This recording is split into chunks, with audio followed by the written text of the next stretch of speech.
might not get a shoe because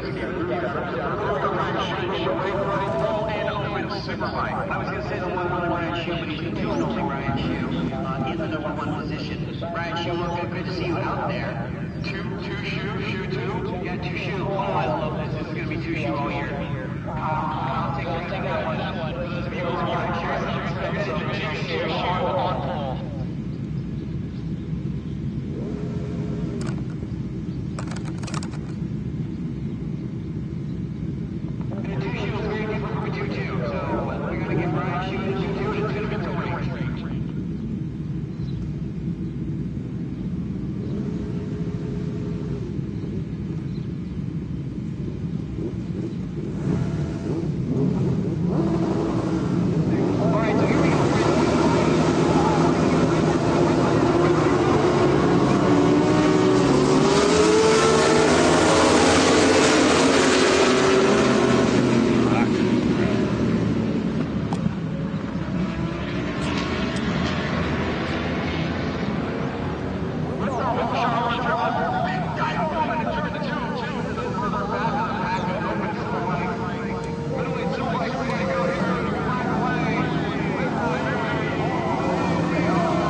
Ryan Shu. Andrew Aikens around the top 30 expert class open superbike. Jeff Rose was able to take fourth place from Gavin Bowman by just under a tenth at the line.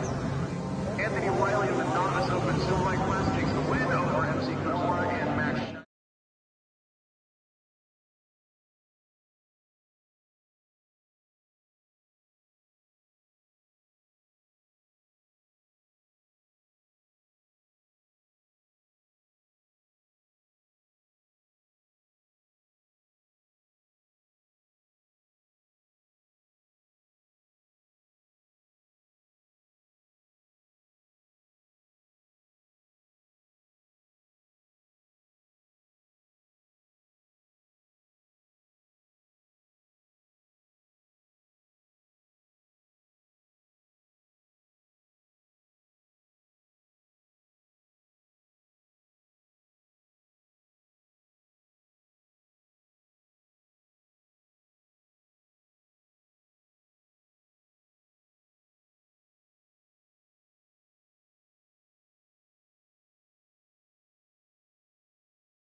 There won't be a combined audio system.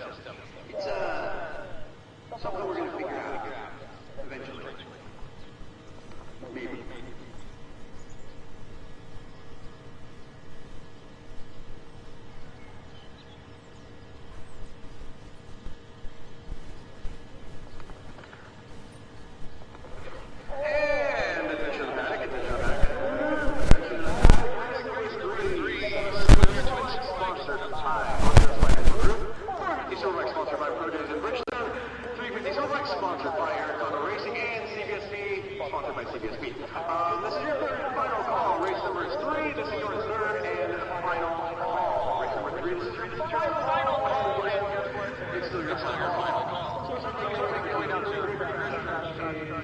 Making its way back into the paddock and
No handlers?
We shouldn't have our races.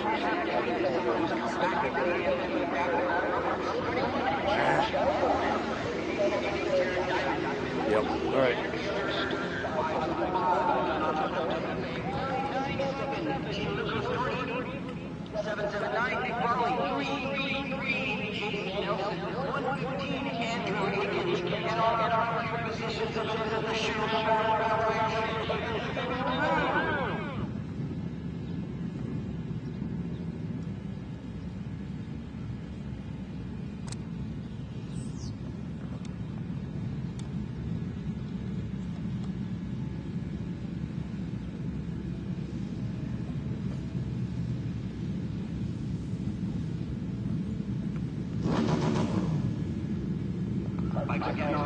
Looks like orange. You've got a nice fresh new tire. You see the sticker on there. It's even reslotted in the pole position. Wait.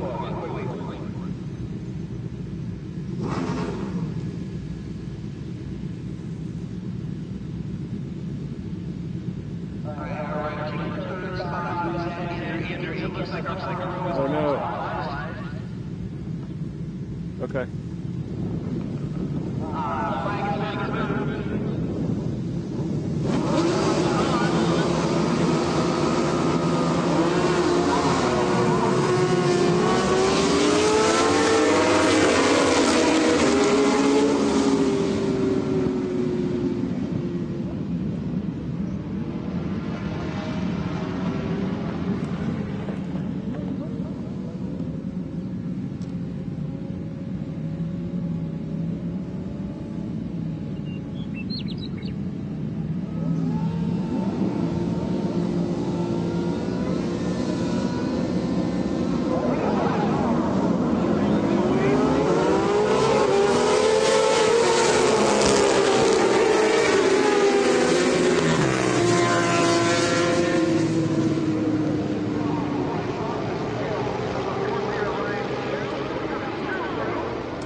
Making adjustments.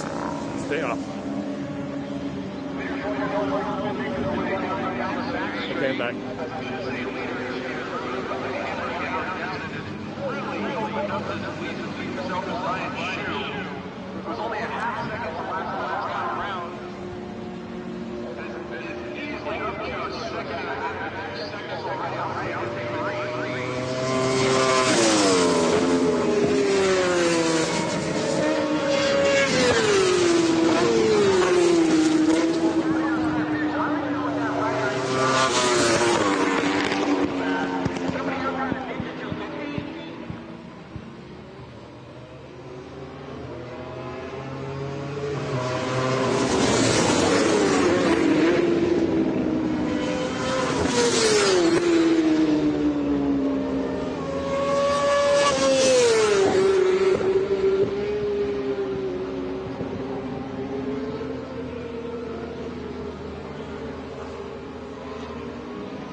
Max, your comms are fucking phenomenal.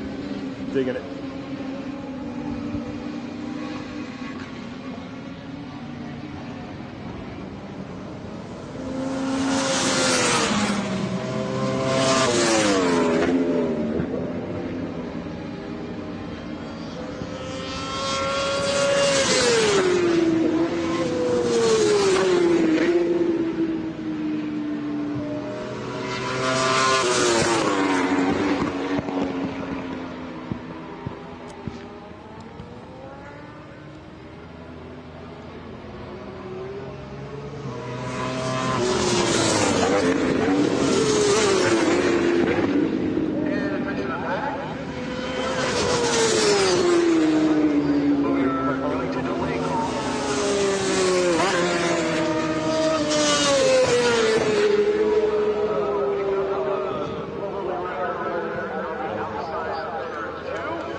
I just hop on the crash truck and help?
I'm going to set the camera up and he comes by, I'm going to hop in. Jared Diamond finished in first in the television class. So lost the entry, Jared did not Moto on. Round here, top 3, 4, 1, 2.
Kind of want to go get my bicycle. That way I can go to the corridor worker. Max, what's your take? Do you think I got enough time to just run up there, grab it, and come back, or should I just chill? It's not that bad. I can chill. I don't need it.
currently going to be in this race. It's going to be Mike Sturgis. I'll read his name anyway. Five Alex Reach. Why Alex Reach? You at the back of the grid. It'll be fun. This is going to be fun. 82 Stuart Cockworthy. 8 Jeff Brown. I'm thinking these guys may not qualify. And 1-6 Richard Graham. 759 Emilio Garcia. 837 Jeremy Feffel. How many Jeremy Feffels are in this race, people? There's 837 Jeremy Feffel.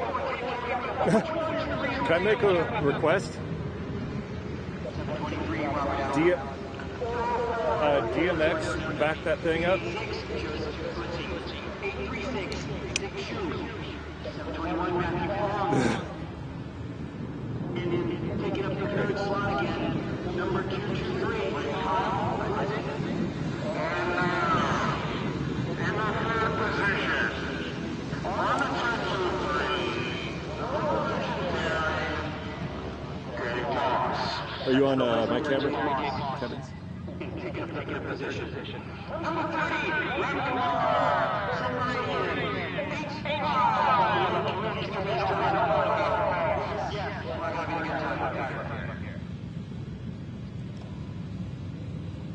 I feel like I'm a little too hot. There you go.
to try to talk into two microphones here while I've got the live stream mic in my hand as well as the live mic. Live stream. Leaders of 700s coming down front straightaway, same as before. Dave Moss, Luke Keisterman, Alex Ricci, but they are very close together, so there may actually be some proper racing going on at the front of this.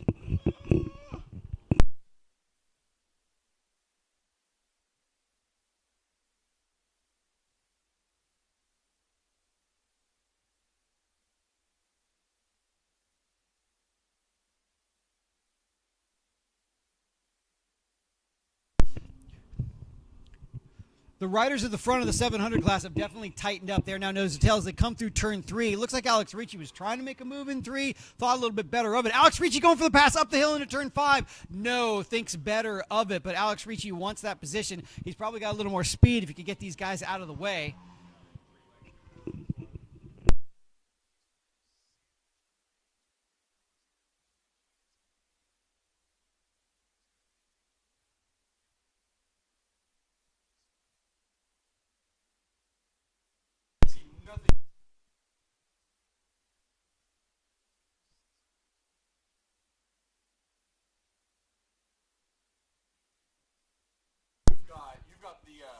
Do you think Luke is being intimidated by the legend?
That's not risky at all.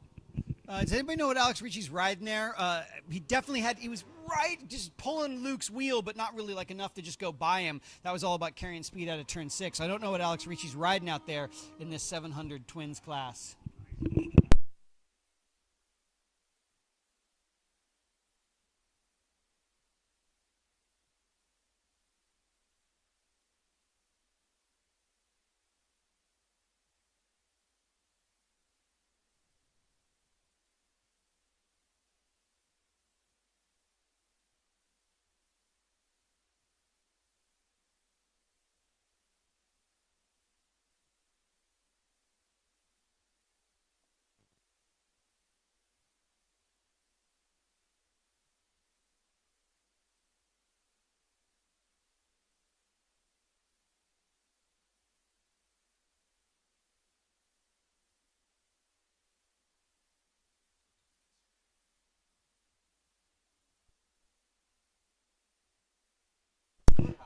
Yeah, now they're having to work their way through some traffic. Dave Moss still having that lead. Alex Ricci going for the outside of turn 2.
Alex Ricci's looking to make a move on Dave Moss somewhere.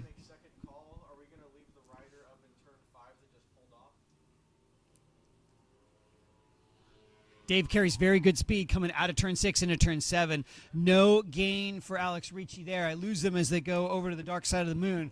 Hoping we get some action in this last lap battle.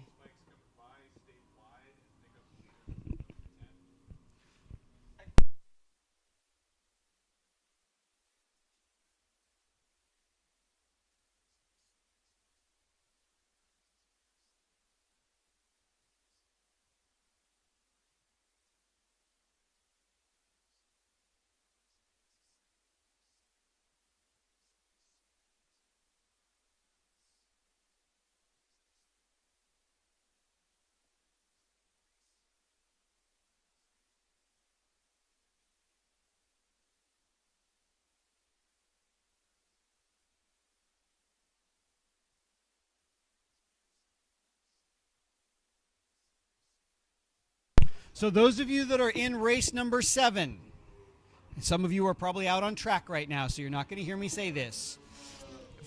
Race 6 is only 4 laps. So we will likely be doing its early call very early, right? So you do not have a lot of time. It's only a 4-lap race. So race 7, pay attention. They're going to come fast.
All right, friends, we do have some bikes on course.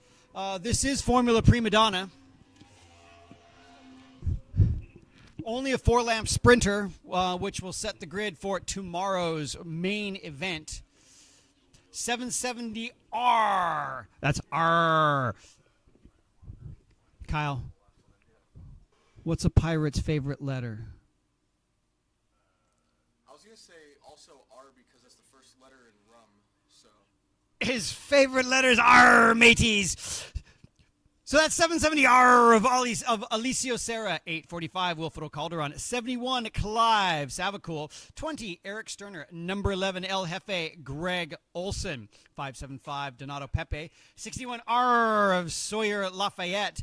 Now I think if I remember correctly, last year we had to do a meeting for Sawyer because he was so young we had to approve him, and now he's on a 600. 967 Gianluca Storti, 8 Jeff Rose. How many board members are we have in this race? 22 Annie Loud. No, I'm not out there. 4170 Jeremy Talbot. Anybody got a bike I could borrow? Well, 333 Jason Nelson, 115 Andrew Akins, 18 Gavin Botha, number 5 Alex Ricci, number 2 Ryan Shue, hopefully number 3 Stephen Rue.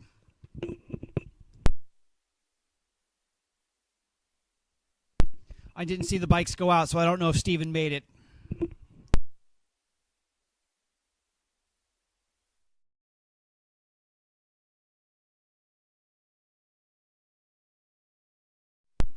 Friends in race 7, I know most of you just came off the track, but your next call is going to come pretty quick. So get a drink, refuel, put the tire warmers on, get ready to take them off pretty soon.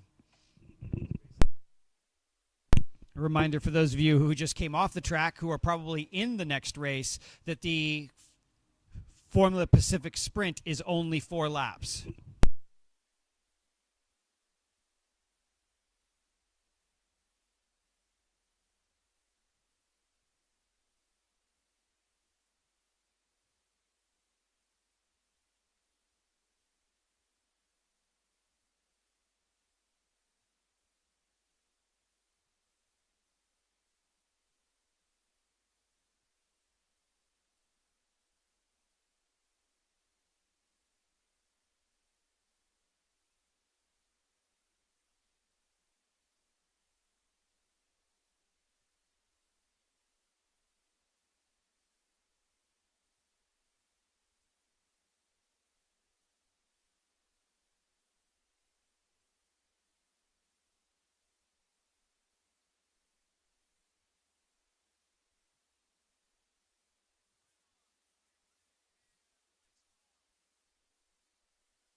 Bummer. Sorry that Steven didn't make it back out there. Hopefully they get that bike fixed for tomorrow. It'll be fun for him to have to work his way through the whole field.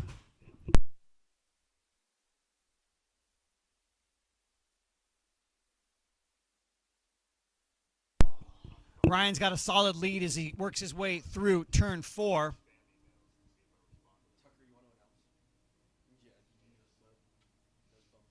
Kyle, remind me, who was that on the shiny bike? Mr. Jason Nelson. Jason Nelson on the, what would we call him? The Chromie Homie. Chromie Homie.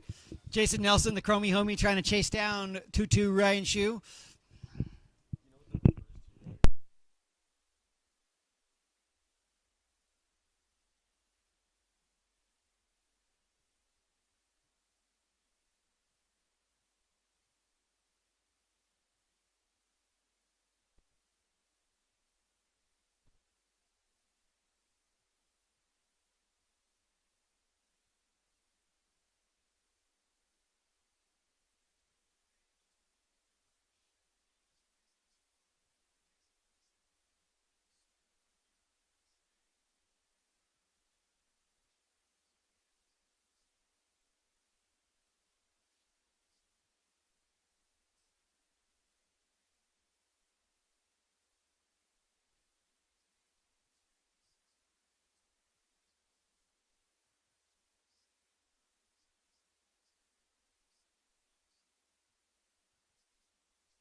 Jason Nelson giving Ryan Shue a run here.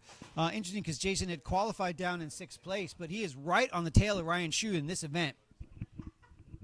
Sawyer Lafayette's kind of all by himself in between the group of 2 in front of him and basically everybody else. The rest of the pack is spread out all over the place.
Man, so I'm looking at, I was just like, we're talking about Alex Ricci racing here.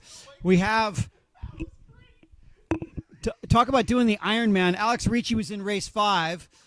He's currently in race 6. He's set up for race 7. I don't know what's wrong with Kyle. He's having a, talk about a chromie homie over here.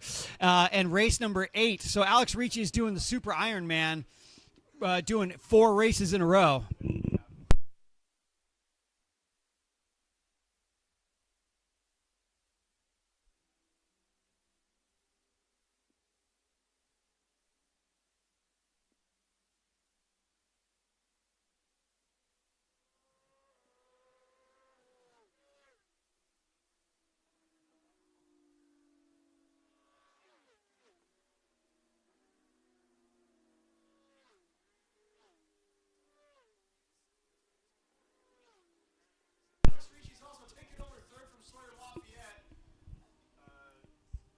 So that's Ryan Shue having taken the lead in this sprint race. Yeah, there it is. Jason Nelson now kind of hung out there in turn 3, looking for an opportunity to get back by. Did we see where Jason had made that pass earlier? No idea. We are on the final lap of this race also. Sawyer Lafayette hot on the tail of Alex Ricci heading up into turn 5 on his ZX6, and he is on a charge as well, able to have much better mid-corner speed than the R1s. Or than the R1 at least of Alex Ricci, I should say, as he is lapping in the mid to low 56s along with the 2 1000s that he is sandwiched between. Because I think it's going to be little lackluster effort on the front straightaway as he's going to get blown away. What is happening? Oh my God.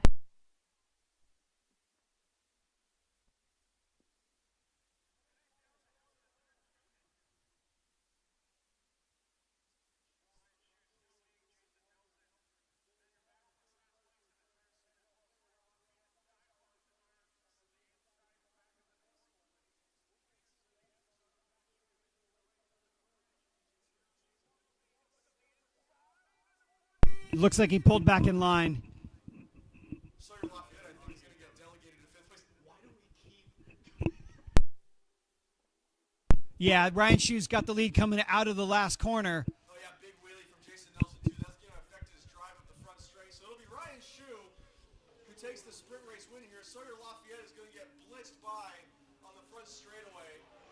Jeff Rose. Gets delegated to 5th place, even though one hell of an effort from Sawyer Lafayette on that ZX6.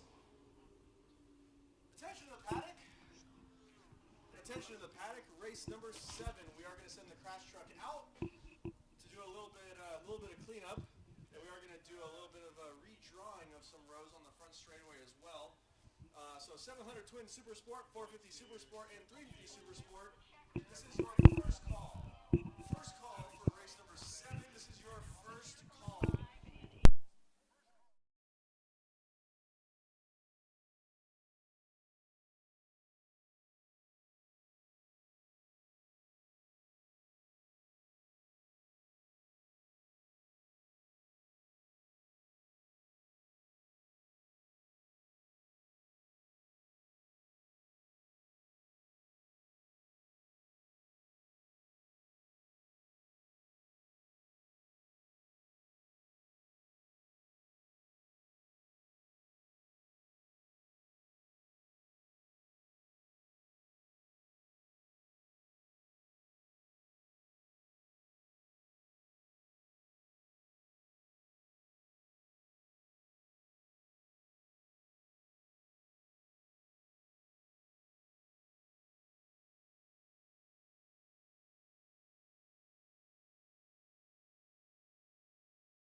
Well, unlike Alex, who I think is doing 4 or 5 races in a row, some people need to take a little break every now and For then. those that don't understand, he's pulling a Lenny Hale.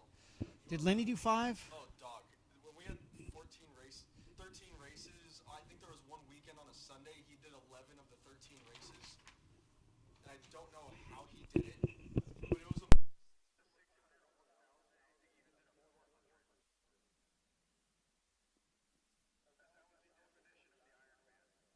Maybe if any of the sidecar people still need a monkey, Alex could do sidecar, and that would give him another race to do. Oh, there you go. Which also...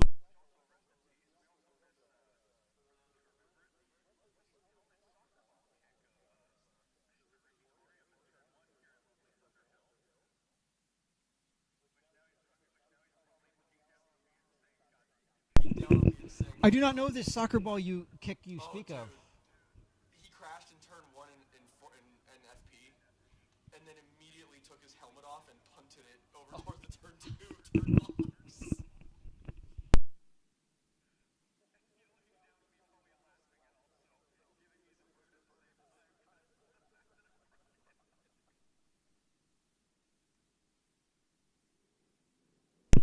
All right, bikes are gridded up. Red light is on. Here we go. We are off. So this is going to be Luke Hasterman taking the pole shot this time.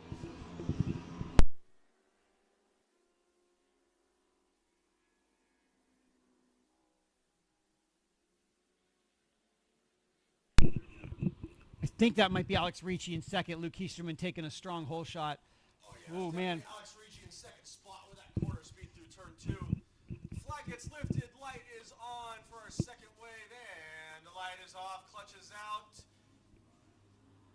Brian Bartlow.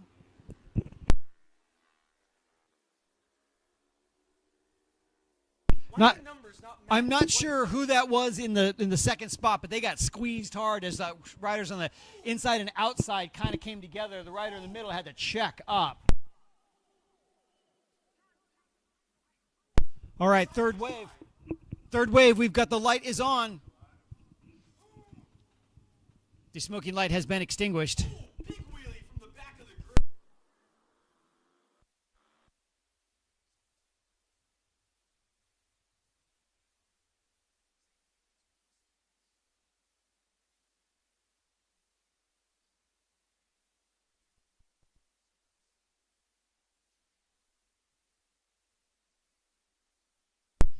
Well, I don't want them to up and over and crash, but I sure do like to watch a stand-up wheelie.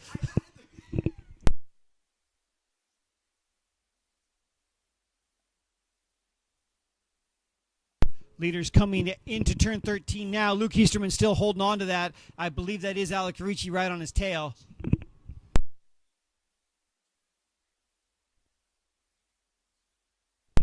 All the little bikes all together as they go through turn 3 and 4, nose to tail and elbow to elbow. I think we may have 4 bikes in the same little 10 by 10 square right now.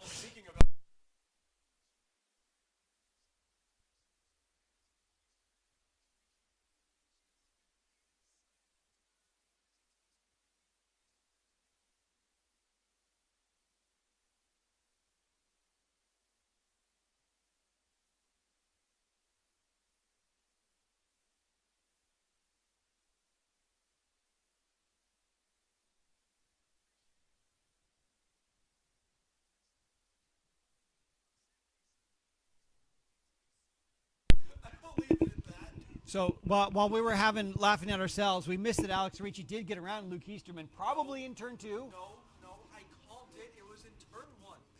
And Alex Ricci's now starting to really stretch it away from Luke.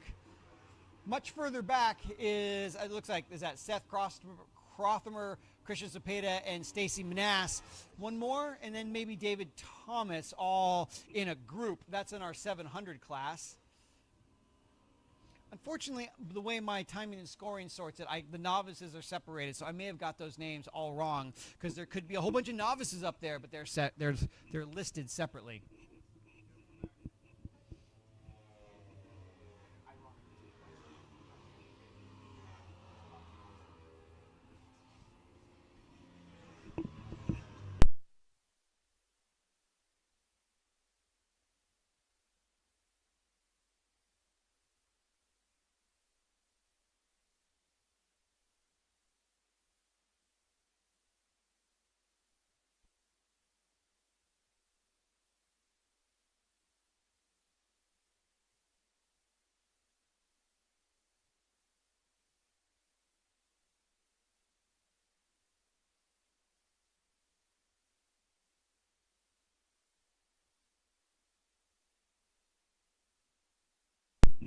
Looking at bikes coming down the start-finish line now.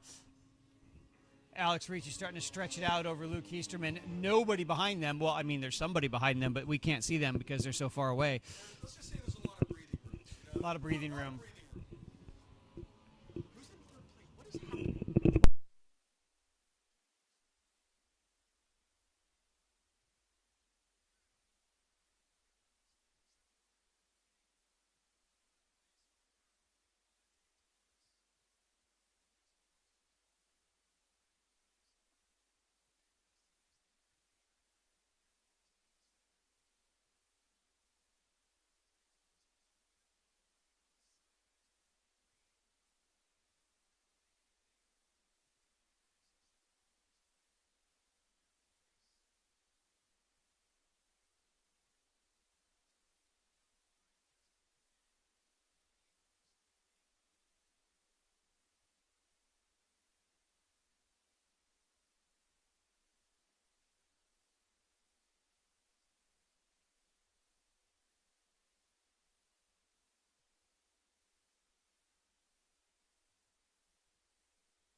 Here comes a gaggle of bikes down the start finish. Can't tell who's in what class, but there sure are a lot of them.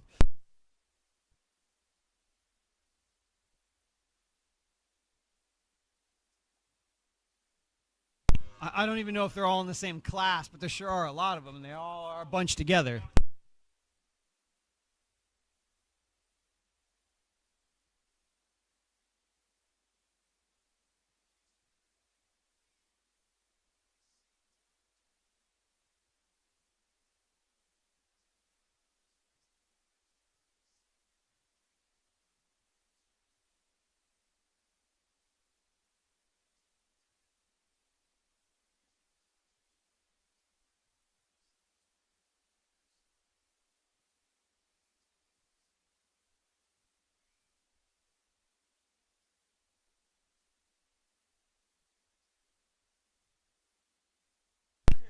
White flag is flying.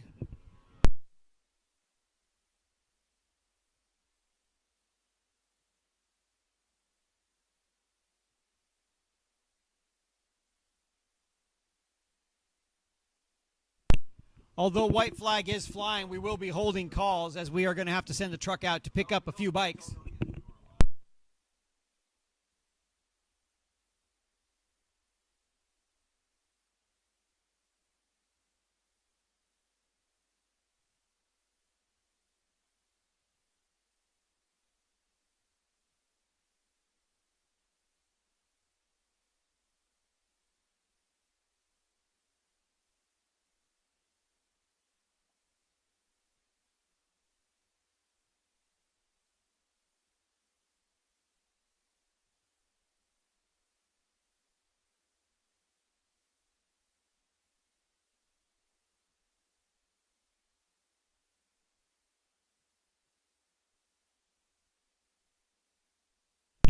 Oh, friends, dearest racers, the two riders who went down in turn 2-3 have done the ultimate no-no.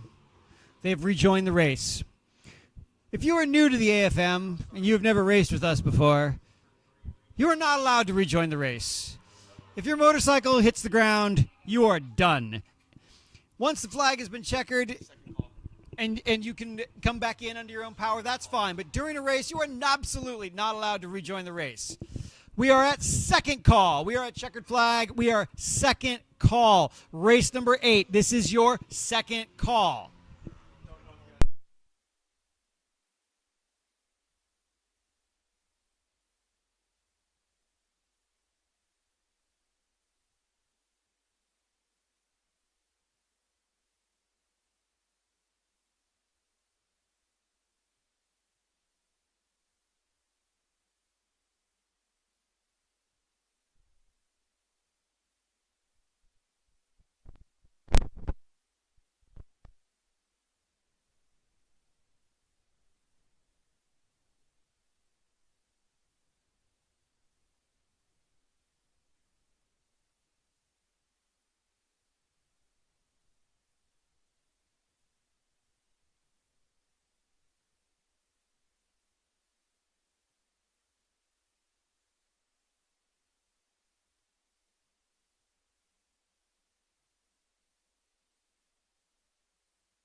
the stuff that's on track. I mean, some of the best action happens in the paddock.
Don't Like a racetrack, but don't you don't want to be a well-oiled. don't say oil.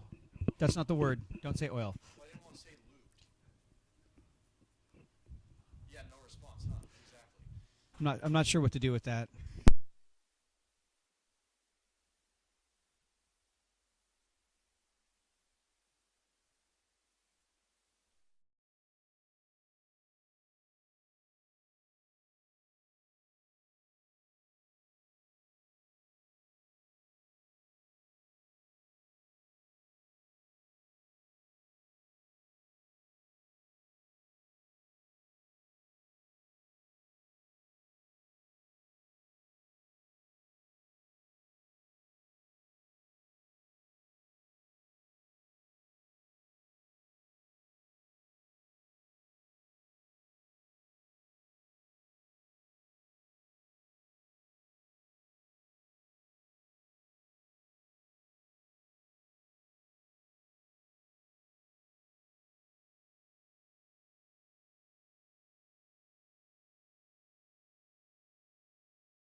Did you miss that Kyle had said final call?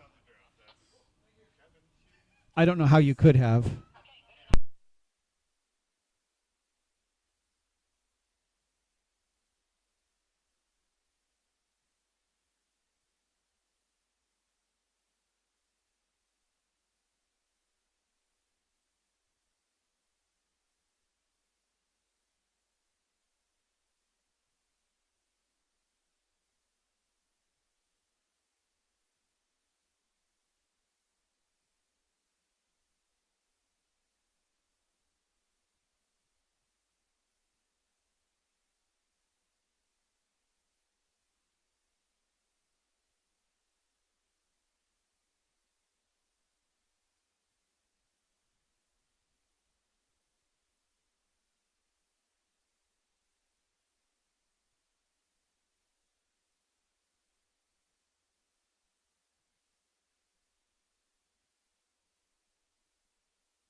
Oh, here we go. We got bikes on course. So many bikes.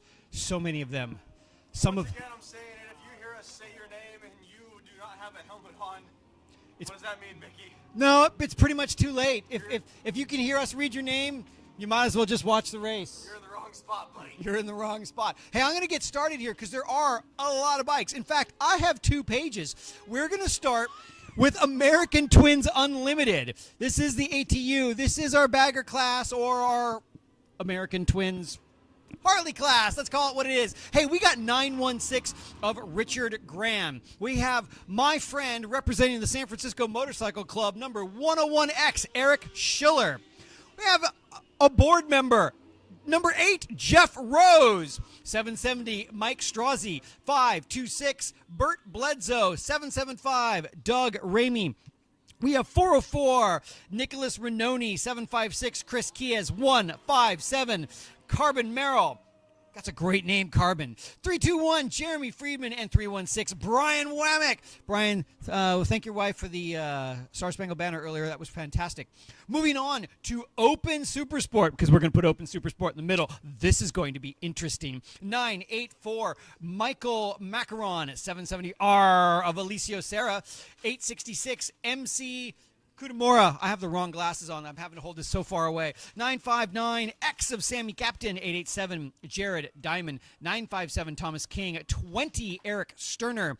575, Donato Pepe. 967, Gianluca Storti. 222, Jeff Graham. 18, Gavin Botha. 115, Andrew Akins. And number 222, Ryan Shue.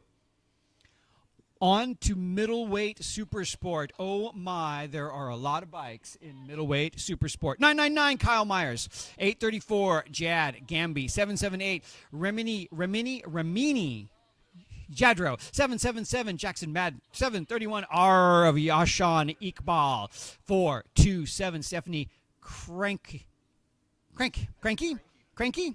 Hopefully she's not cranky about this. 127, Brandon Merkel. 113, Matthew Morse. 418, Colin Frischberg. 848, Dominic Piazza.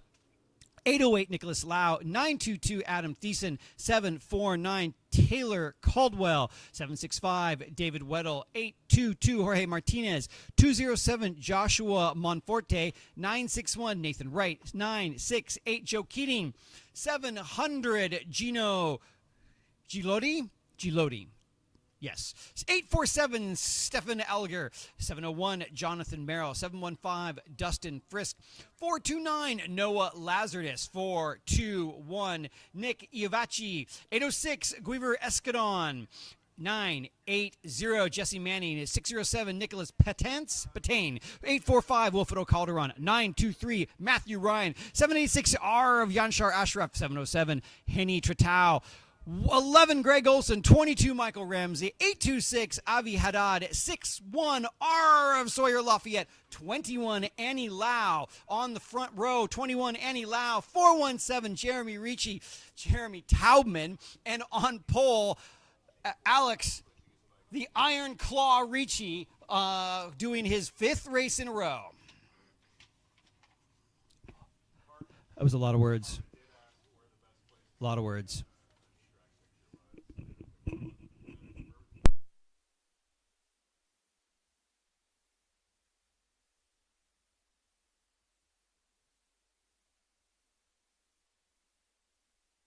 Hey, we got the red light is on.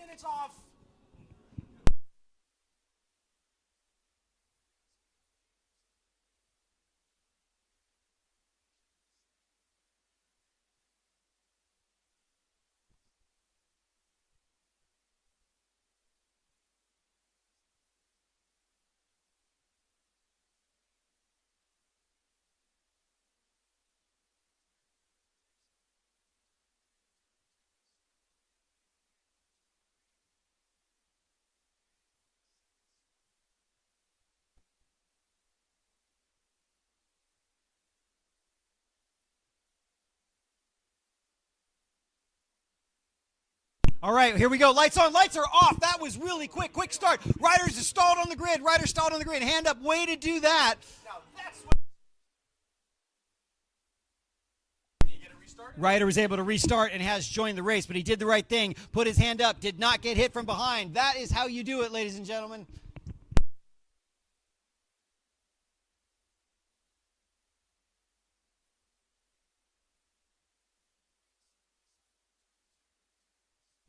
Baggers are off. Here we go. We have our woo, man, big. That's a big wheelie from Brian Wamek, so he gave that up. Who is that in second? 321. Jeremy Friedman. Jeremy the whole shot Friedman. Am I surprised? Took the whole shot.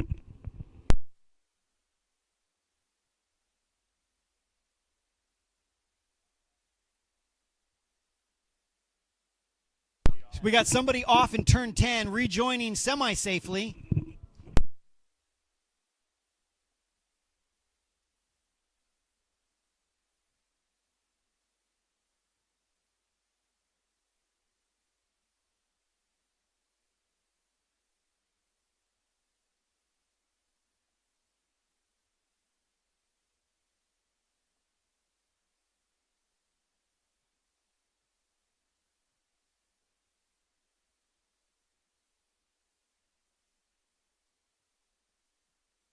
There's a lot of bikes out there. We're going to have a hard time keeping track of where the leaders are, especially since our timing and scoring does not refresh automatically. Kyle and I got the one iPad that we're sharing because we don't seem to have web access this round.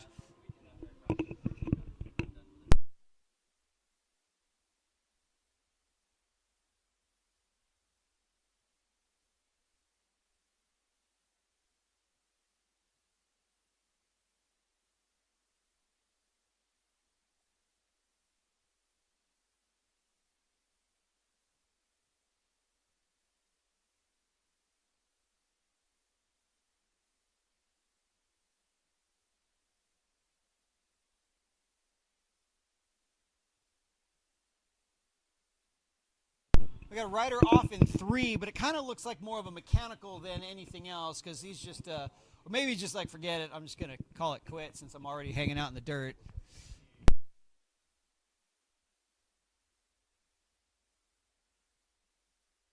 Kevin's getting some quality footage of the rider kind of hanging out in the dirt. I'm not sure where this person thinks they're going. Hopefully they know to stop. Hopefully you stop. If you can't hear me, please stop. Jeremy Friedman, Brian Wamek, American Twins Unlimited. I don't even look at their numbers. I know who those guys are. I recognize their bikes. They got a commanding lead over the next big bagger, and then another big gap back to our other Harley-type motorcycles. That's my friend Eric Schiller. Side-by-side battle with what? What am I looking at? Some other Sportster-type B-twin. Good times, Buell versus Sportster, and a big bagger.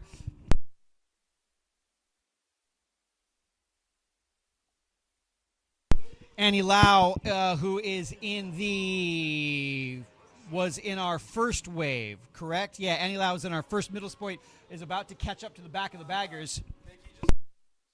Oh, I'm looking at it all right, brother. There are bikes everywhere. Annie's already, no, that's Sawyer has just knifed his way through between the Buell and the Sportster. Again, that's my buddy Eric Schiller out there racing his Buell against somebody else on the Sportster. Those guys look like they're having a good time, but they're about to have a lot less fun as the middleweight Supersport is going to come through in droves. Yes.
I'm watching,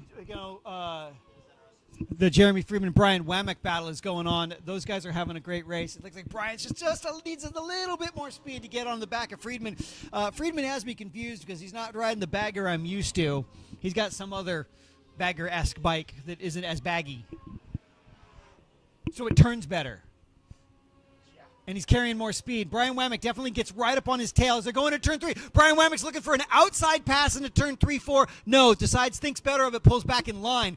Oh, who's that right behind them? Is that Sawyer? Sawyer's going to split the two of them. No, goes right in between them as they go up in the top of turn 5.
All right, so I've missed it in some of the shenanigans, but I saw some bikes go by. Brian Wamick definitely got around Jeremy Friedman, and Jeremy's plus 3 seconds. So I don't know if they took advantage of some lap traffic somewhere or if Jeremy had an issue. But Brian Wamick has gotten around Jeremy Friedman in the American Twins Unlimited. Wait, where'd he go? No, he's out there. You see him? Yeah, I saw him. Is he leading? Yes. Ryan Shu still leading the race. Way, command Currently heading through turn 3, just at the back end of some lap traffic. What?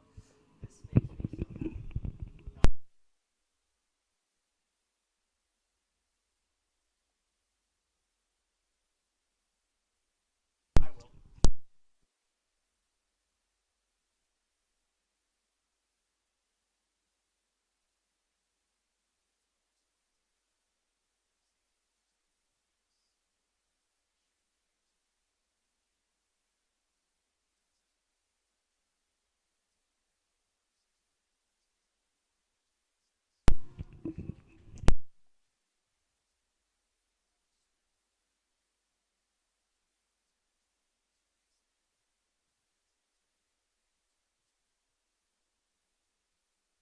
Annie Lau coming across start finish now, taking a second place.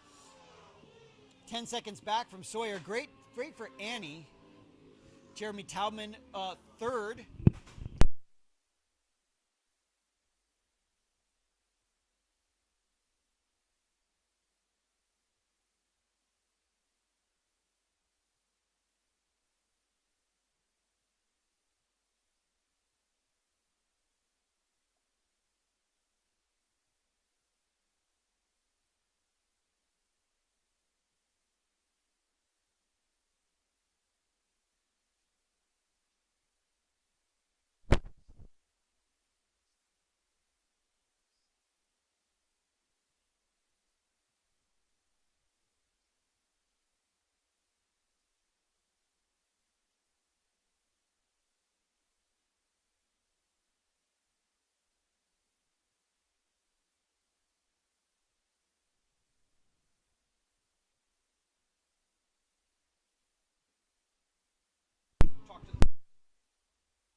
Coleman, good to see you again, sir. Thank you. It's good to be here, and it is such a thrill. We're just tickled pink, as they say, to be back with the AFM. I mean, these sidecars have got a very rich history with the AFM. I mean, my first race with AFM with a sidecar was in 1973, and they go back into the 60s before that. So, faded.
they are just an insane animal of its own. Like they are. I mean, there's like you said, insane money that goes into that. Oh, there is one bike here that came from England, the number 43, which is quote unquote a vintage bike. That bike was built in France actually, and was imported with a BMW, and it is a state of the art vintage motorcycle racing sidecar in the UK. And that's actually got a father team. Let's introduce these teams as they get ready to make their way out. Going out is number 3W, is Frank Riolo, followed by Frank in number 104 on a Formula 2 bike. And I'll talk a little bit about the differences of those bikes. Number 104 is Hannes Ott and Larry Campbell, very experienced rider-passenger team. Next to them will be a father-son team, because it's a great family sport. Oh, awesome. You see husbands, wives, and father-son. And number 43, that's Jason and Hans Vaden. And our fourth bike on the front row, just kind of a stalwart with AFM. I was like, there's a history. There's a history there with this guy. Good old Wade Boyd. Yep. Yeah, man, I know the Boyd family goes way back. Oh, yeah. Not just here in the AFM, but also with the San Francisco Motorcycle Club. Myself, a member, there's a bunch of SFMC people here. Right. Wade's father was a member. Wade was at one point, so we go way back. And as a local motorcyclist, if you've never done the Sunday morning ride or the Easter ride, you've never probably been passed by Wade Boyd. I managed to get passed by Wade Boyd every Easter, and there's nothing like, thinking you're fast, and Wade passes you backed in on his R1 and waves at you in the rain.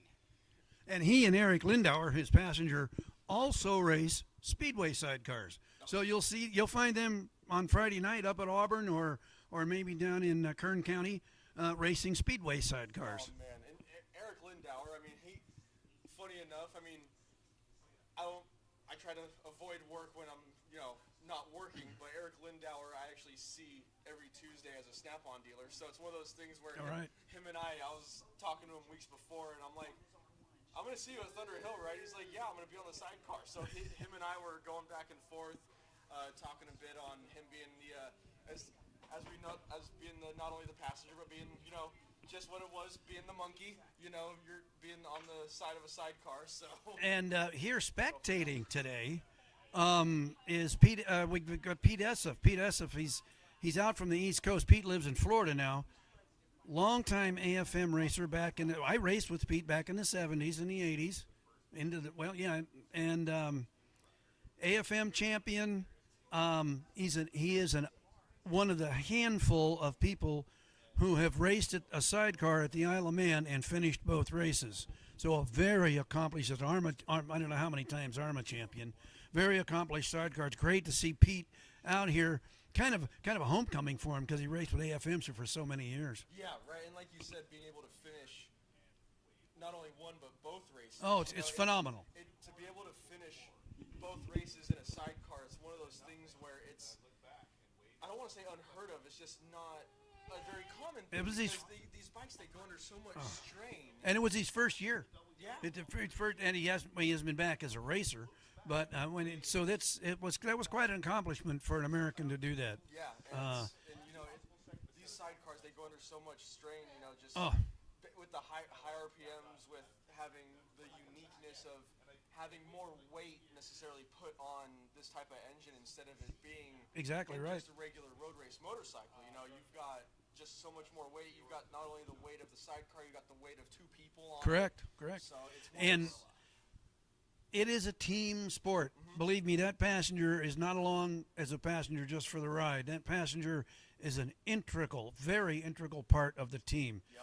As the lights go on, very good, fellas. You went when they went off. All right, well done. As the sidecars are off, as they head over into turn one, that'll be the 3W machine of, tell me the pairing again. That's Frank Riolo. And his passenger whose first name is Kinsey. I don't know her last name. Yep. So Kinsey, also which I don't know if you know this, was a member of the AFM, was part of our registration crew down. I think I did know that. Yeah. So Frank and Kinsey out in front with the whole shot, followed by Wade Boyd. Boyd and Lindauer are going to give them a run for their money. I can guarantee you. I can already tell by the funkiness of that car, it's Wade Boyd. that's actually, that chassis is the last chassis I road raced with a TZ750 in it. Oh, really? I don't know how much of that bike is left because it was built around 1979, but now it's got a GSXR in it. But Wade Boyd is going to make it. Frank, just because of the outfit he is on, he's on a Formula One, and that's something we should talk about. The front outfit, the leading machine, is a Formula One rear engine, monocoque tub chassis, suspension, engine hanging off the tub, very, very similar to a Formula car. So for State of the art. So for those who don't know, monocoque tub chassis. Like a Formula One car, like an Indy car. Yep. Okay. Same style of construction. That is the state of the art for Formula One. The Formula 2 bike, for example, Ed Wade. Never mind. There's a name from way back when. Wade Boyd and Eric Lindauer are on a bike with the engine in the front, under the driver, shorter wheelbase. Yep. That's what, so would be called a Formula 2. Actually got a vintage bike in the class with the BMW, the number 43 of the Vaden father-son team. That's a BMW, over 1,000 cc BMW, very fast. It is categorized as a vintage bike, but it's really a state of the art. It's a really neat motorbike. Oh, definitely. Yeah. Well, you got Frank and Kinsey out on the front straightaway, leading this race, followed by the pairing of Mr. Wade Boyd and Eric Lindauer. As obviously you can, and I'll put this out there for our next race, our street stock class. You're going to be doing 5 laps in your race. Street stock, your race will be 5 laps. So I just want to let you all know that you no longer be at a 6-lap race. You'll be at a 5-lap race for our street stock race. It'll be 5 laps. 5 laps for a street stock. And you can see also on the front straightaway the difference in the top end speed between Correct. the F1 and the F2. Right. You can see, little bit of head shake, which is very normal for sidecars in the sense because you've got a body just on top of an entire. You just got a frame of a body just on top of an entire chassis with an engine in it. And Right. So, and then you see the little bit of less shake in the sense of Wade Boyd and Eric Lindauer saying you got the engine at the front end of the car. Right. Plus also, like you said, shorter base. You've got just so many different aspects of the sidecars in this case. Exactly right. And in fact, there's a 600. The number 104 is a F2, and that's a 600 cc. In ARMA, there's all sorts of different classes, but with AFM, I kind of wrote the rules for AFM this year, and I left it wide open, encouraging anybody that's got a sidecar tucked away in the garage. Yeah. If you got a friend that has, you've kind of wondered why he has that thing sitting in the garage. Well, now there's a place on the West Coast for him to come out and race it. Yeah, got the exposure. Yep. It's one of those things where it's like, hey, bring it out.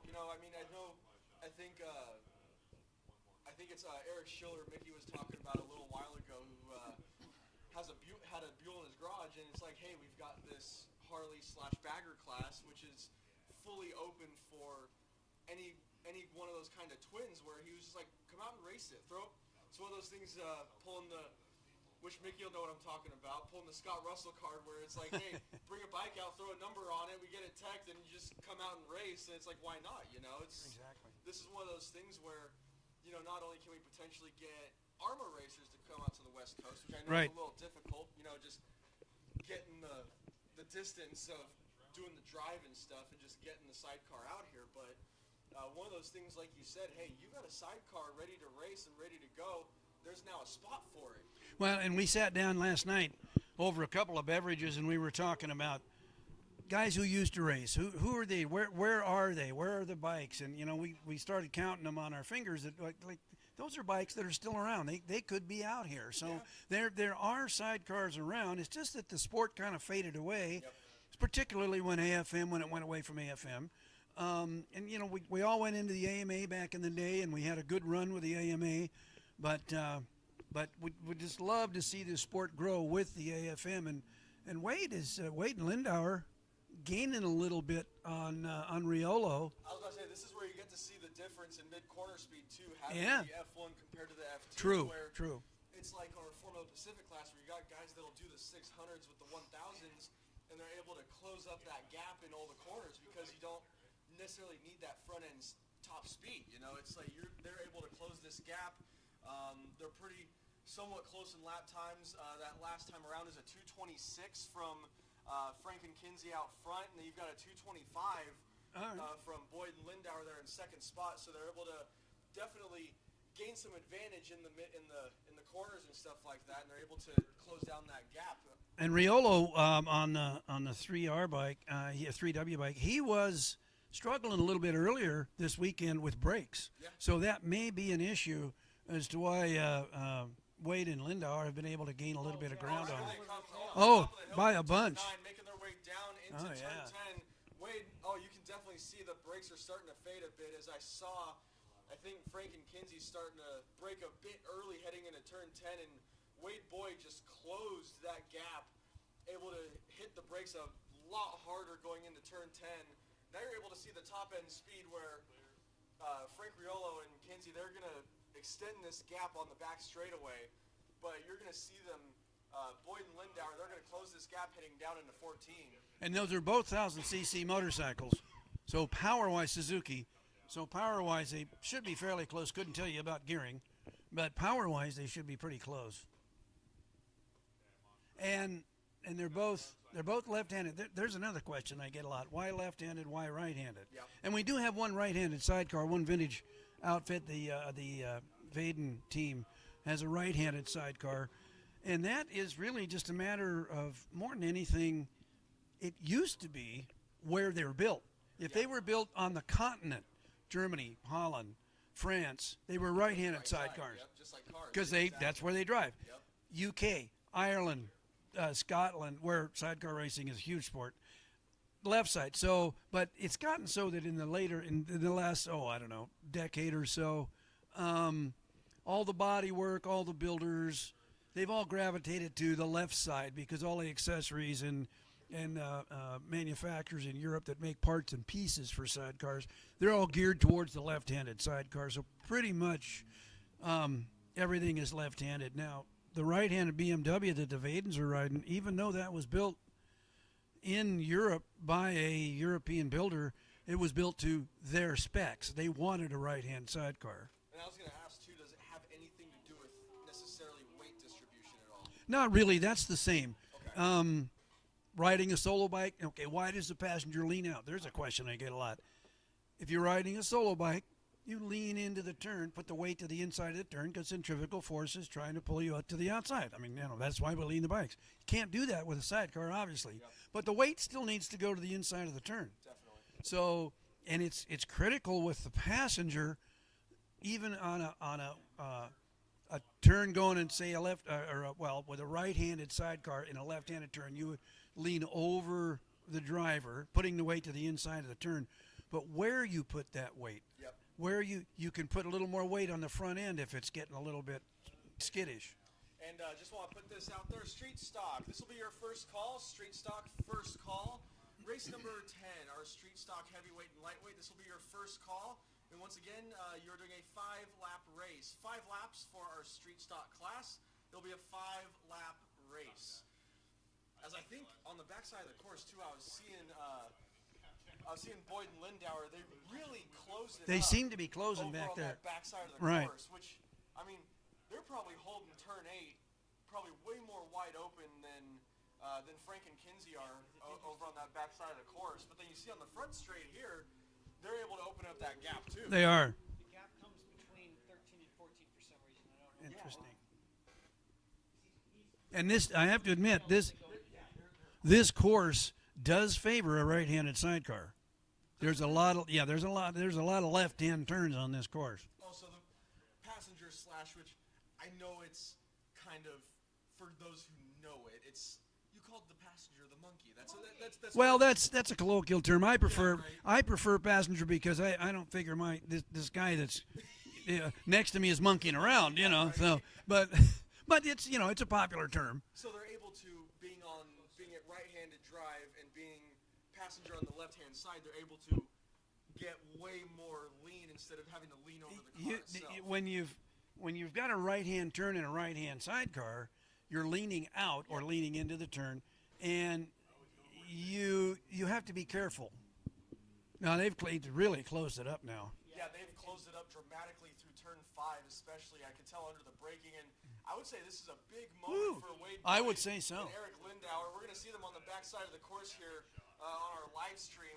He's right on the tail of Frank and Kinsey heading up towards the backside of the course. He's come over the top of the hill now. He's for sure got a good whiff of him, and he is chasing him. yeah. Oh yeah, Yeah, that was a big. very cool. I think They were side by side as they went up into 9.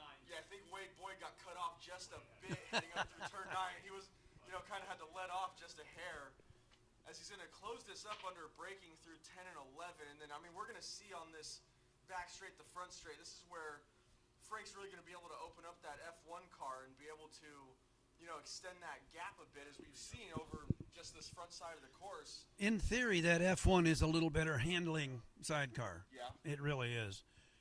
But you got when you got an experienced team like Boyd and Lindauer, that makes up for a lot. And you can tell also, you've got longer base compared to a shorter base where it's like the stability, in a sense of having just being able to hit corners way smoother in a sense. And with that said, the speed differential is actually through 14, 15. Yeah. Look at that gap. I've watched them. So Wade was much slower in 14 than the big Formula One car. Just the amount of speed that they could whip around through that car. Right. As we're going to start the final lap here of this race, which I think Wade Boyd's going to have to put the hammer down here and try to Yeah, he's. but they're going to head through turn 2 and street stock. I will say we will move to second call for our street stock class, which will be a 5-lap race. Race number 10, our street stock heavyweight, street stock lightweight. This will be your second call. Second call for race number 10. Control announce we are on second call.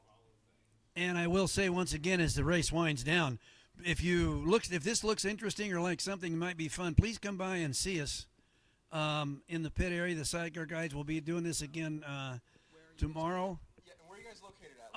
We're kind of spread out a little bit, but mainly down towards the north end of the racetrack, right in the middle.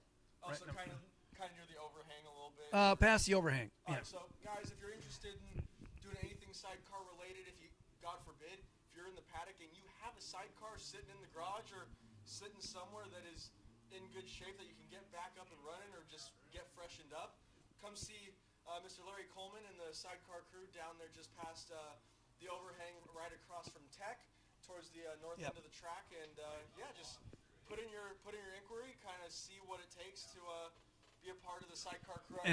And we can refer you to people who are builders. We've got builders here, and one guy, Bill Becker, he's not here this weekend, Apple Valley, California, Becker Motor Works. He builds sidecars. He usually got 3 or 4 sitting in his garage. And we're going to see on our stream here through turn 11, Wade Boyd and Eric Lindauer have really closed the gap. It's going to be one of those things. We've seen the gap extend dramatically through 14 and 15 as they're going to head down the back straightaway now.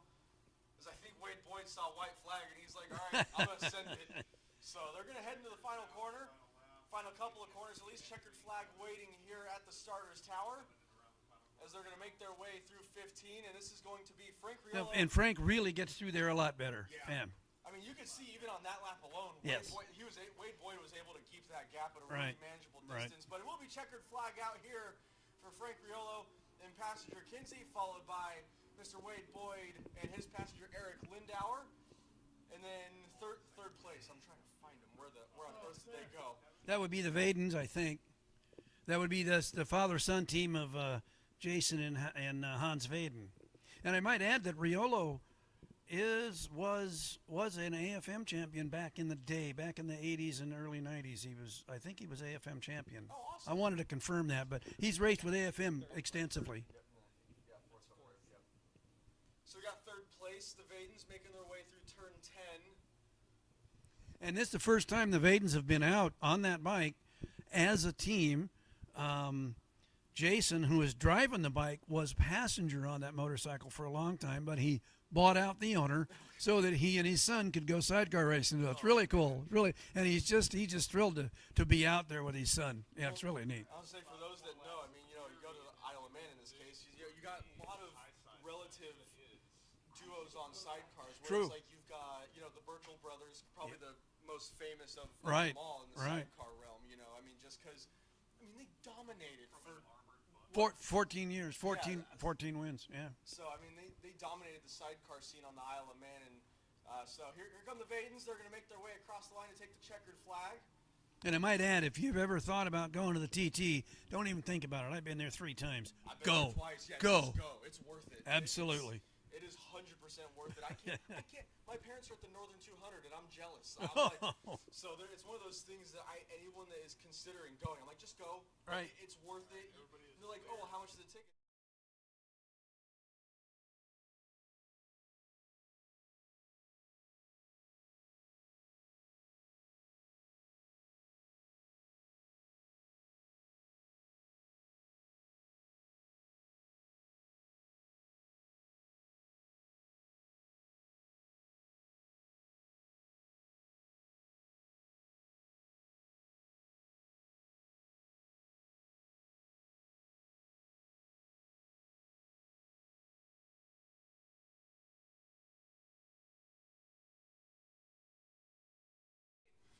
As Mr. Larry Coleman, I'm sure I'll obviously. Kyle, it's been a pleasure to be up here with you again. We'll do it again tomorrow.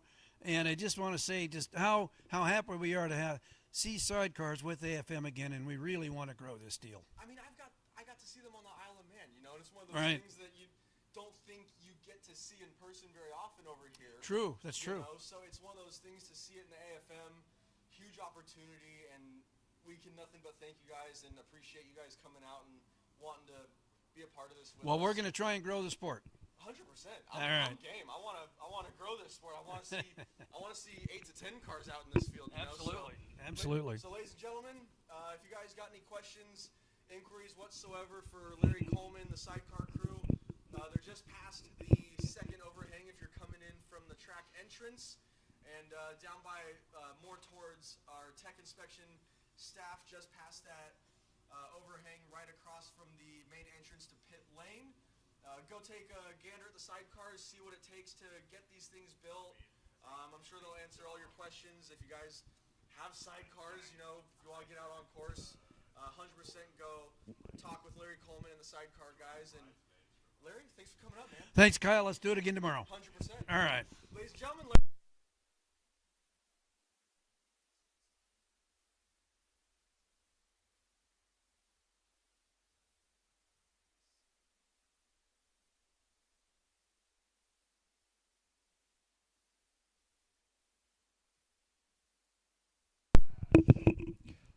All right, friends, we got our street stock coming up here. For those of you who may not know, street stock is the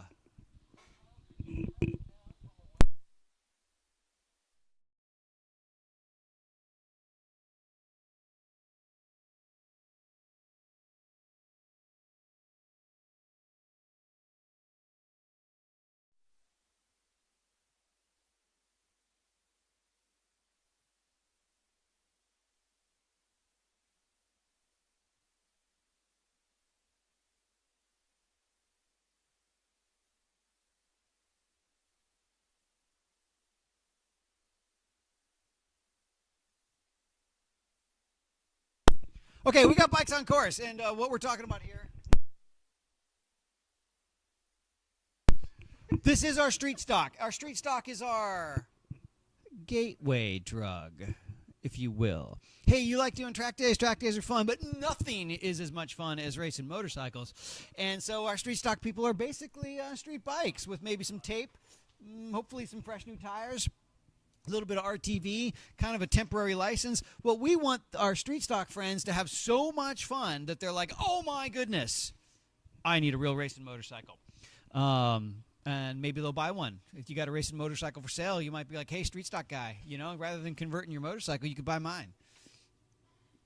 There are 3 bikes out there in street stock. It is only a 5-lap race. We don't want to wear them out. They're not used to racing. It looks like we have a lightweight and some heavyweight. Hopefully we launch them all at the same time. It would be really rude to just launch the one guy in lightweight by himself. 901. Aj Singh, if I got that right. You guys let me know. Aj Singh on the lightweight bike. Looks like we have a 737 of Lucas Wafflebacker. Remember, if we murder your name, you have to tell us, Mr. Wafflebacker. I think I may have just murdered that. 960. Jonathan Asmerom. I think are you guys trying to challenge me on purpose? Sorry, Kyle and I, we struggle, especially with the wrong glasses on. I'm telling you, my hand is as far away as I can get it, so it's hard for me to read these little tiny letters. Maybe I could ask Mary to make the letters bigger. Mary, can you hear me? Can you make the letters bigger?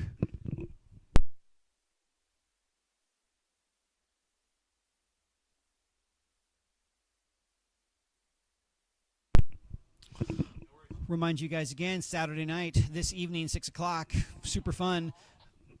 We're going to have our dinner, awards, shenanigans, brought to us by Truth Be Told Apparel, Remix Racing, the California Vintage Superbike. California Vintage Superbike Racing Association. They're going to be there helping support our Saturday night awards, dinner, shenanigans. Come, it'll be fun. The classes that we're giving away one of them is going to be street stock. So we're going to get our medallions all set up. We're going to be doing live presentation for Clubman Heavyweight, Clubman Lightweight, Clubman Middleweight, Formula Sidecars, and street stock. So, Sidecar kids, if you can hear my voice, make sure you come down for our Saturday Night Awards. Where are Saturday Night Awards, you say? They're under the canopy outside of the cafe. We'll have a little PA down there so that you can hear us, because I know that you aren't tired of listening to Kyle and I yet, so you'll have an opportunity to listen to us some more, just on a different PA. Hey, here we go. Super duper street stock. Light is on. Red light is on. Red means go. Green, red light is off. Nice start. Everybody actually launched when the red light turned off. These are future motorcycle racers right here, I'll tell you.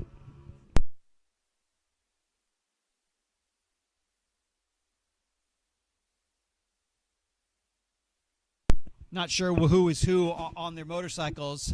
We'll get when we get some timing and scoring when they cross the line. But there are 3 bikes on course. We know that it is Lucas, Jonathan, and Aj out there.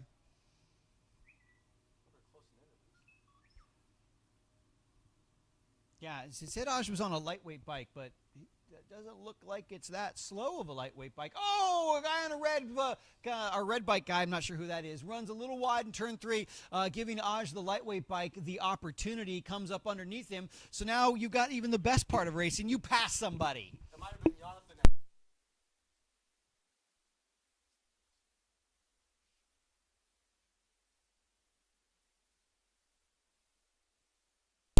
Going into turn 3, catch you off guard. But there will soon not be a little hump in turn 3. See, that might even catch people more off guard because they've adjusted so much. When the repave happens later this year and the track's all super smooth, what will happen then? Meanwhile, our super stock guys have gotten out of our sight. They're coming up over they're in the dark side of the moon. Well, actually, I can watch them on the live stream. Oh, there's our my guy. Is that Jonathan in the red bike? Oh, my goodness. Keep it on track. Oh, Jonathan, we may have to give you a nickname before you have even become a full-time racer. Jonathan seems to like to overcook the corners and run wide. Once again, that is Aj Singh has taken over the second place. Jonathan, who's definitely on a faster bike, was able to pass him going up the hill, but was not able to brake deeply enough and make the turn into 9. Aj Singh is holding on to the spot as they go through turn 13, the real turn 13, not the fake turn 13.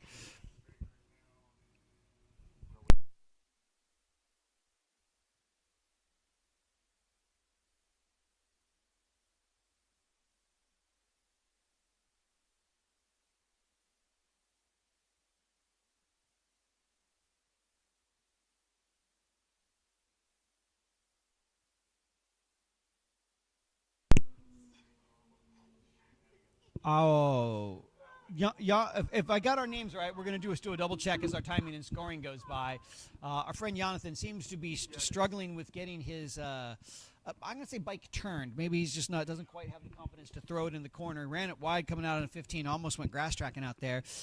Just once again giving Aj Singh the opportunity to extend a lead, even though Aj is on a smaller bike. It might be what it is Jonathan knows that he can catch him because it's on a bigger bike, so he's just maybe giving it the beans a little too much. Meanwhile, Lucas Wafflebaker is gone. He is definitely the faster rider. He's on a big bike and is definitely carrying more speed. Luke's Wafflebaker. We'll do is we'll get some proper timing when they've done a full lap. That was a standing start lap, so we don't want to judge lap times based on a standing start. We don't want to. Sorry, too soon. It is. It's too soon. You guys don't want us to overcook it either.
That's the thing about racing. It doesn't matter what class you're in, what bike you're on. You want to beat the person in front of you, and you just want to keep beating the person in front of you until there's nobody in front of you.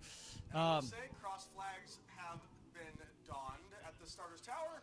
Supermoto, this will be your first call. Supermoto, this will be your first call. First call for might be race number 11, might be a bit Supermoto. premature of a first call, only because we have to set the course. They can be ready. Just know that we're going to do Supermoto next, because it's what's next. We do have to set the course, so we'll get that going quickly. If you are part of the people who set that course, if you're a volunteer who's helping set that course, if you could start to make your way down to start finish, we're going to get super coursey super soon for Supermoto. Why is everything in motorcycle racing super? I don't know. Super sport, super stock. Fair enough. Never mind. So everything's super. It's like, I'm super, thanks for asking. Like we got Formula Pacific. Why not Formula Super? Super Formula? Formula Super Pacific? Super Formula Pacific. Super Formula Pacific. There we go. It's going to be super, I tell you.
All right, so we're still doing street stock.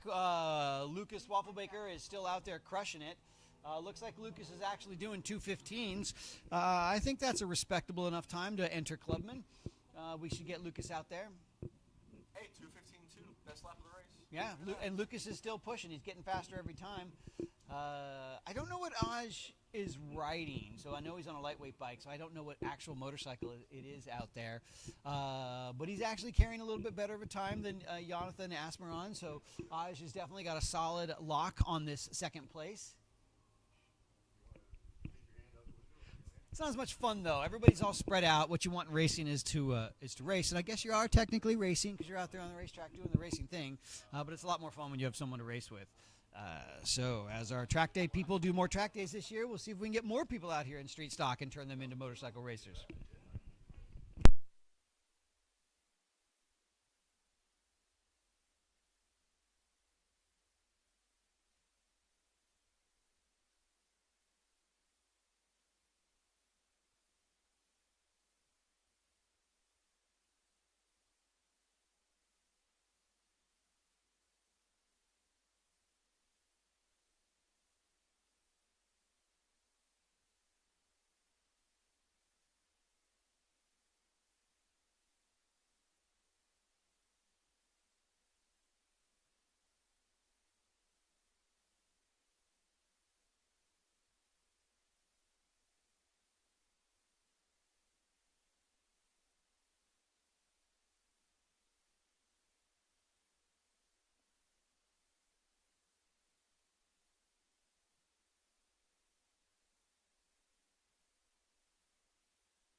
It's 4:30. I have another request for friends. I've been talking about us doing our Saturday night shenanigans, Saturday night dinner.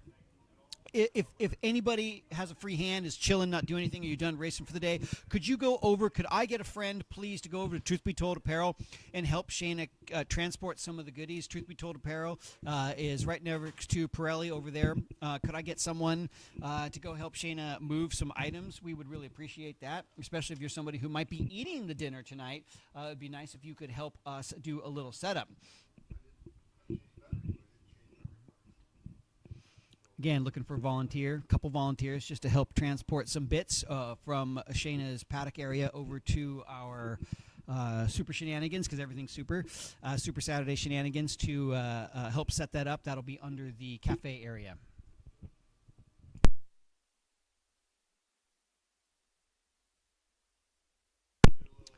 Oh, I'm watching some of the live stream right now, and I'm watching the beasts in their natural habitat work through the tall grasses.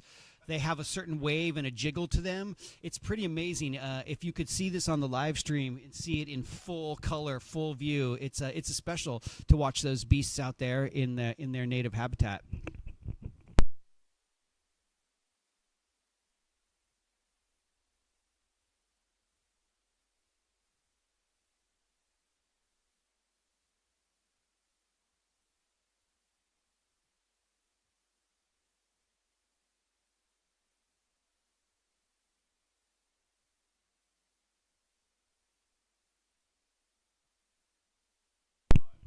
All right, here we go.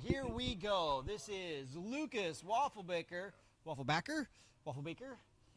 who bakes waffles, taking the checkered flag, winning the Super Street Stock, because everything's super. Congratulations, Lucas, for coming out and playing with the AFM on your first motorcycle race.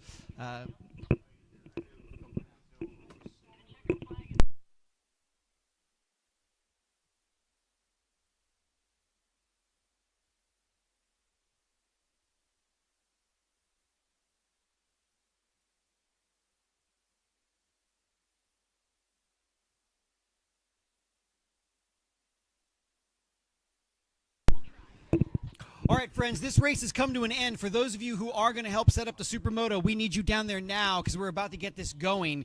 Barbara thinks we may get 10 laps of Supermoto. So, Supermoto friends, this may be...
This will be interesting. I'm not 100% sure where the start is. Sorry, I got here late. You may have noticed that. So I'm not 100% sure where we're doing a start from. I know that we're about to go out for our warm-up lap. Here we go. Bikes on course.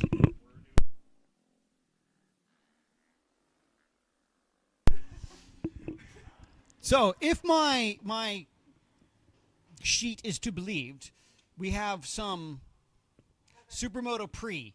I don't know what Pre is. It's maybe before the other Supermotos, as well as a lightweight, so 250 class. So it looks like we have Hung Lo and Michael Macron on the 250s, and then everybody else is on Pre. The previous one. 999, Kyle Myers. 866, MC Kitamura. 832, Seth Krothmer. 31, Jeff Baldwin. 11, Greg Olson. Greg, are you out there? I think he's on an orange bike. 71, Clive Savacool. And 173S, James Morton. I still don't know what the pre-bikes are. But they've out there. They've done their warm-up. They're weaving around, trying to actually put some heat in their tires because for sure in the 30-second lap, they did not get any heat in their tires.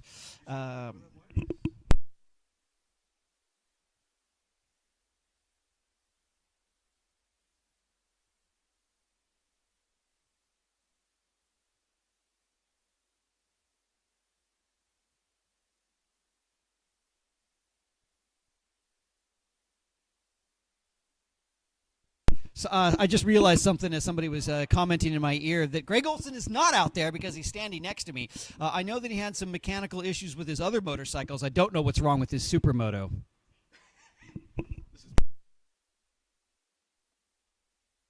Maybe Lisa will tell me later what's wrong with Greg's Supermoto. Light is on. Light is on. Here we go. First Supermoto race ever, and we're off into the races. Who's out on the orange bike going for it?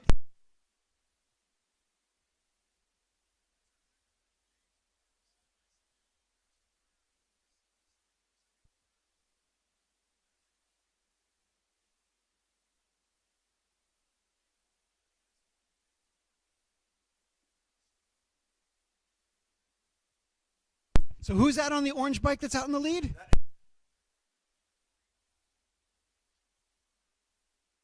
I don't have an Ezra on my start sheet.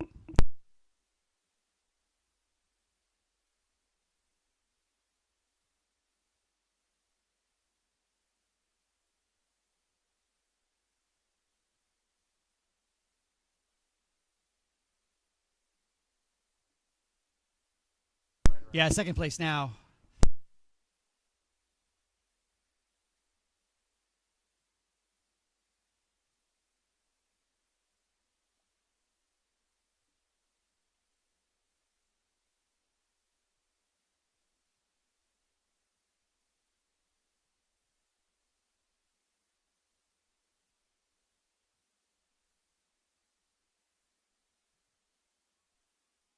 Shenanigans out there in the Supermoto as they go through the I guess what we're going to call turn true. Oh, who is that went down? That was our James, our leader, has gone down on the outside of turn 5.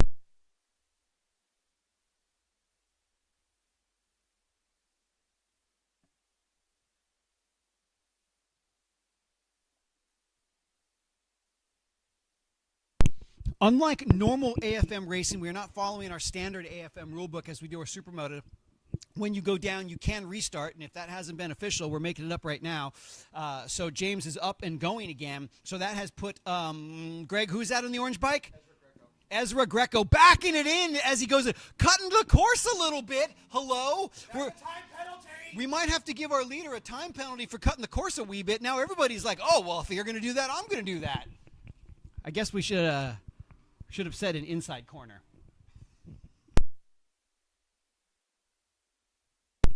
Next year, next time we do a Supermoto race, we'll set an inside corner.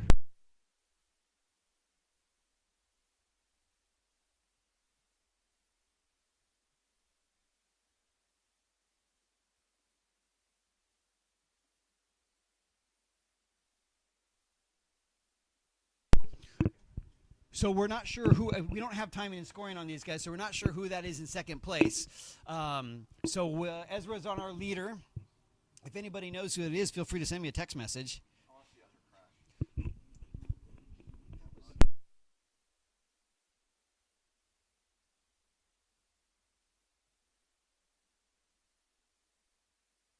overcooks the corner. So who's that? Kyle Myers, who gets delegated.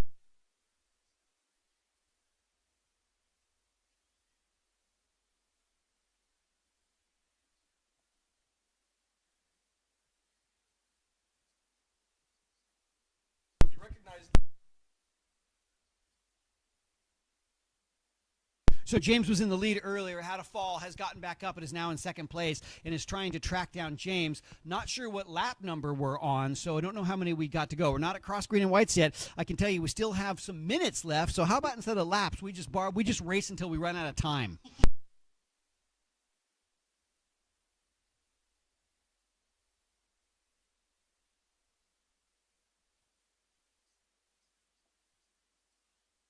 Oh yeah, so now everybody's so the rider in third place is following the track appropriately. Our first and second place riders are completely cutting the corner. They know it. Our guy in third place is trying to do the right thing, follow the track. I say we give those front two guys a time penalty.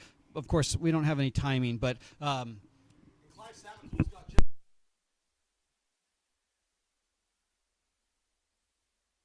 leaders are about to get into lapped traffic.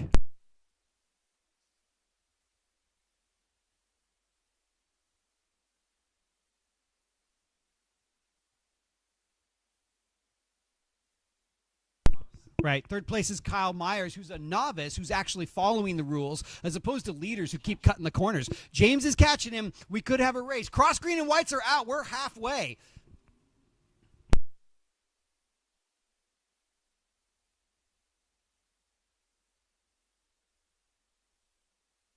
Yeah, we're about to get into lap traffic into the dirt.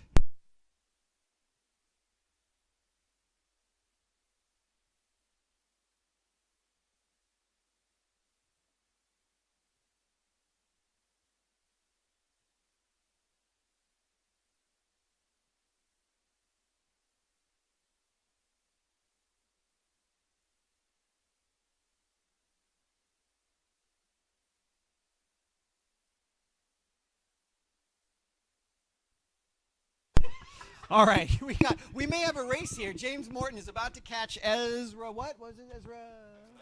Ezra Greco. You have to roll your R, otherwise you just don't count.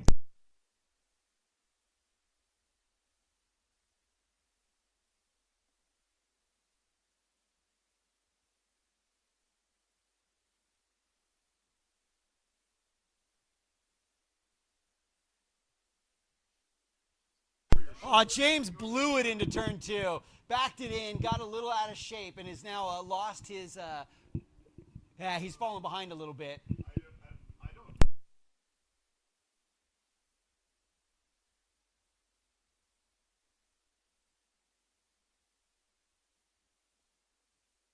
Jeff Baldwin has gotten in front of Clive Savicool. Clive's ego is going to be crushed after this.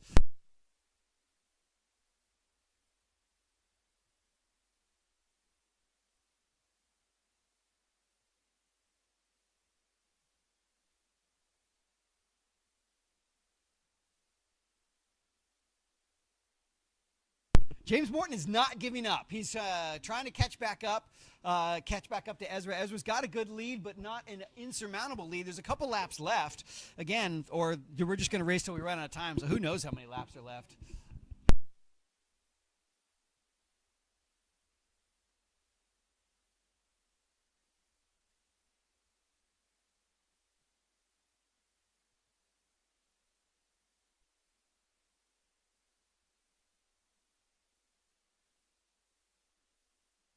Fun bikes that are happening out there. I'm going to assume that Ezra's on a KTM because it's orange. I don't know. If you painted your bike orange and it's not a KTM, you're weird. Don't know what James is on. I know that. I'm sorry to tell you, it's also a KTM. Good. Our third place guy is on a Ducati, right? And just because it's orange doesn't mean it's not weird. Or I am going to say if you paint your bike orange and it's not a KTM, you are weird. And so unless you're Steve Metz. That's tiger colored though. That's not really orange. It still counts.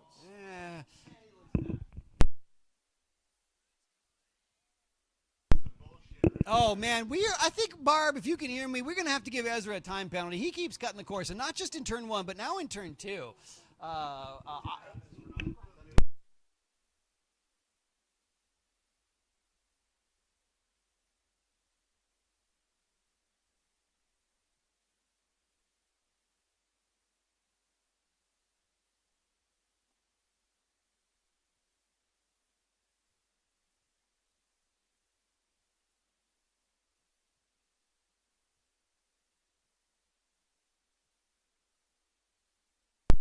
All right, Ezra still holding on to that lead. Oh, white flag is out. We have determined the actual number of laps. White flag is out. James is not going to have enough.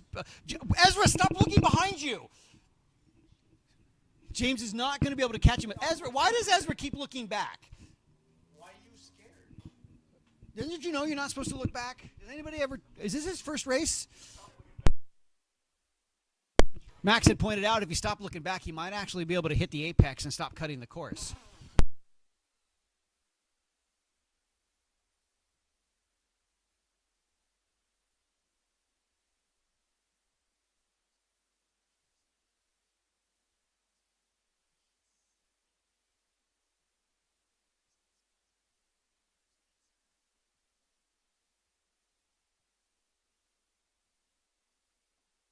All right, here we go. Checkered flag is coming out. James actually has caught up a whole bunch, maybe because Ezra was Ezra did slow down, but he almost got. What just happened right there? Oh, that's a second place. Hey, I'm calling James Morton for the win.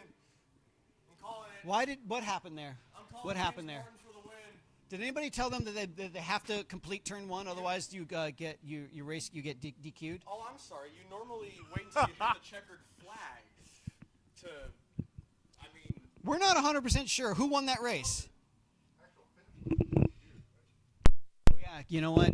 Brian has pointed out that the finish line is way over here, so those guys had to race to the finish line. So that's a good point. Did James win that, or did Ezra win that? Because I saw Ezra pulled. He slowed way down. By who crossed. I mean, in this special case, I'm going by who crosses the checkered flag first, which obviously it was James. It looked like James to me, so why did Ezra slow down? We're going to have to talk about that when we go do our Saturday Night Awards. That sounds like a personal problem because he slowed up too quick. That's a personal problem. Yeah, I'm confused. It looked to me like James actually crossed the finish line first. Jordan, you were down there. Can you tell me who won the race? I can't. Kyle Myers went all the way around turn 2. I can't tell, Jordan.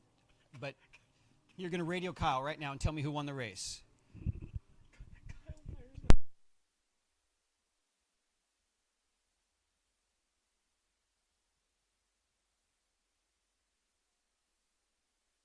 We're still trying to determine who won that race. I can see Jordan. I can tell him he's talking to somebody, but I can't hear him.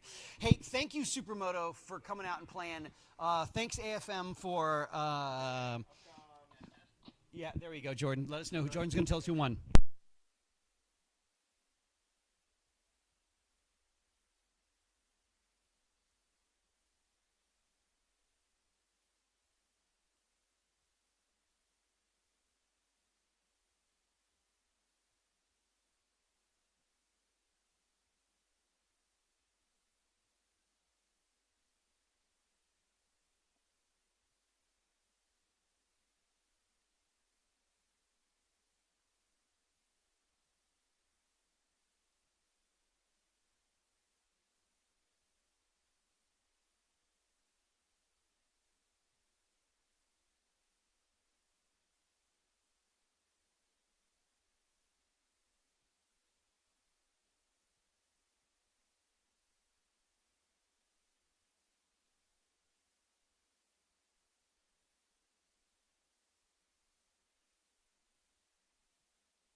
So we think the winners are Ezra, James, and then Kyle. That's our podium. There's been a lot of debate about who cut more corners. So if we tried to assign penalties equally, we basically end up with Ezra, James, and Kyle. But there sure was a lot of corner cutting. We saw turn 1. Honestly, based on the amount of corner cutting, I'd give the win to Kyle at 999. Certainly not the Kyle next to me, but the Kyle who was in there. But I am not the one who determines these results. So it's Ezra, James, then Kyle. But I still think Kyle was the winner. I'm game. Yeah. But nonetheless, we not only like to thank Thunderhill for obviously allowing us to do this.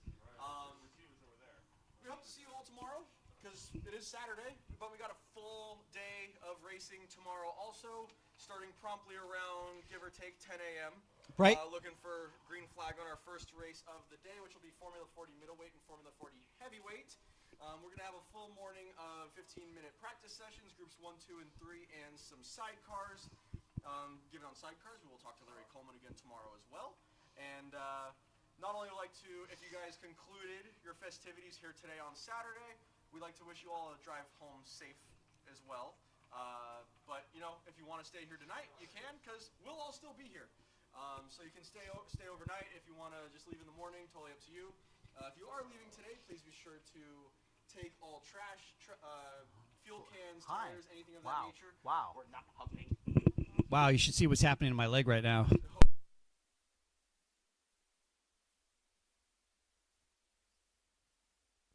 But based on the schedule, if you have a printed schedule, riders meetings at 8:30 in the morning. So we'll get that going first thing. Then we'll do some practice. Then we're going to try to start racing at 10 o'clock. If we get done before that, we're going to start racing, earlier. So be ready. Be here early. Be ready. We're going to have a good time. 100%. We always have a good time, especially Mickey and I. We always have a good time up here in the booth. And be sure to join us down at the little Saturday Night Awards here down right in front of the Thunderhill Grill. And we'll be able to celebrate some people down here from today's festivities. We'd like to thank all of our sponsors from making this weekend happen at our asterisk Button Willow first round here at Thunderhill Raceway Park. And we'd like to make sure we see all of you here tomorrow throughout the season. And yeah, we're going to have a full day of racing tomorrow. Yeah, I know, friends, that we're doing a lot of things different this season. Maybe it wasn't perfect today, and it's a work in progress. So please do send any of your thoughts, comments, concerns to bod@afmracing.org, and we'll address those. We want to talk about it. We love feedback. Feedback is good. Unless it's from my microphone, then I hate feedback. Also true. We got to do a big day of racing today. We're going to do a big day of racing tomorrow, so that's a new thing. Watch the live feed. If you can rewatch the YouTube. You can see yourself maybe going around. We got our audio is still not perfect. It's a work in progress. Anyway, it's almost 5 o'clock. Kyle and I have to finish what's in our cup, and then we're going to go down and set up our Saturday night shenanigans. Shayna, I'll see you in a little bit. I'll see you. Please, everybody who's going to come participate tonight, we'll see you in a little bit. Bye-bye.